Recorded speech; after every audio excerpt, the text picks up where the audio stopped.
His mother was ill. The medicine was almost gone. Thomas sat in silence, tears in his eyes, realizing he had wasted precious years. In a quiet English town, nestled between cobbled lanes and ivy-covered stone cottages, there stood a small shop. It was old, but full of charm. Inside, shelves held handmade treasures, woven baskets, embroidered cloths, carved wooden toys. Every item was crafted by Thomas's mother, a woman whose hands had worked through decades of hardship. She was aging, her back bent more each year, but still, she rose early, lit the fire, and worked with care. She stood in the market, calling to passers-by with a soft voice and hopeful eyes. She smiled even when her feet ached and her fingers trembled. But Thomas, her only son, was lazy. He slept late, wandered the streets, and spent hours chatting with friends. He never helped in the shop. He never learned the craft. He never spoke to customers. His friends worked, some as apprentices, some in farms, some in shops. But Thomas laughed, passed time, and ignored his mother's quiet pleas.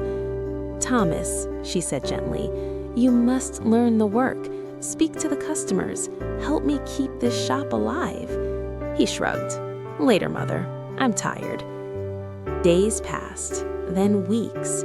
Sales dropped. The shop grew quiet. Poverty crept in like cold wind through the cracks. One morning, in the heart of winter, Thomas found his mother collapsed beside the fireplace. Her hands were cold, her breath was weak. She could no longer weave, stitch, or carve. Thomas panicked. He searched the drawers. Only a few coins remained. He ran to his friends, begging for help, but they too had little to spare. He returned home, empty-handed, and saw his mother lying pale and still. She whispered, "My dear boy, life cannot go on like this. You must work. You must take responsibility." Her words pierced his heart. For the first time, Thomas felt shame. He realized he was grown, yet helpless.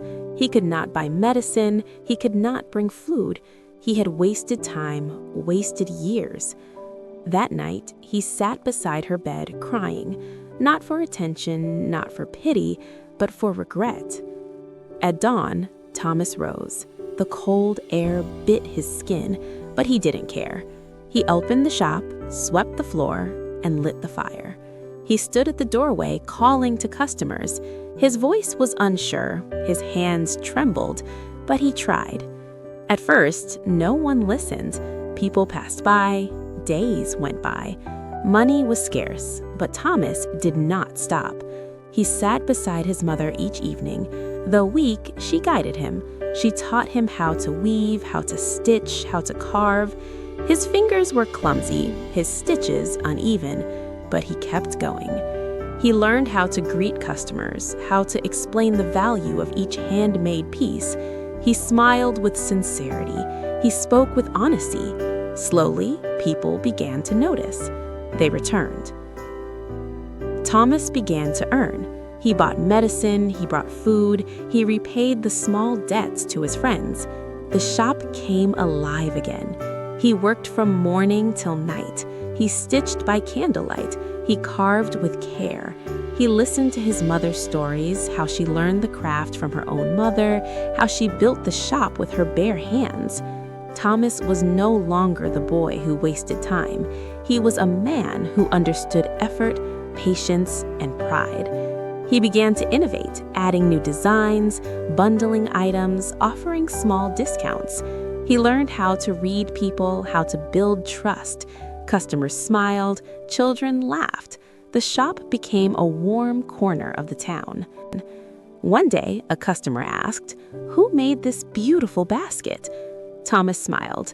"My mother taught me. I made it myself." His mother, sitting nearby in a shawl, smiled with tears in her eyes. Thomas had changed. The shop had changed. Their life had changed. He no longer slept through the day. He no longer wasted hours. He woke early, worked hard, and cared deeply. He understood now. Life is not about sleeping. Life is not about wasting time.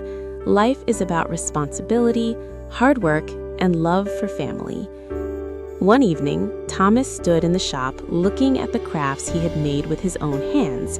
The fire crackled. The shelves were full. His mother sat beside him, warm and proud. He whispered, "I was blind. I wasted years. But now I know happiness is not in laziness. Happiness is in hard work and caring for the people you love." His mother reached out and held his hand. "You've become the man I always hoped you'd be." And the message is clear. Do not waste your time. Work hard, care for your family, build your life, because one day it may be too late. Your dreams deserve action, and your action starts now. If this story lit a spark in you, show it some love with a like, share it with someone chasing their goals, and subscribe to keep the fire alive. Remember, stay inspired, stay unstoppable.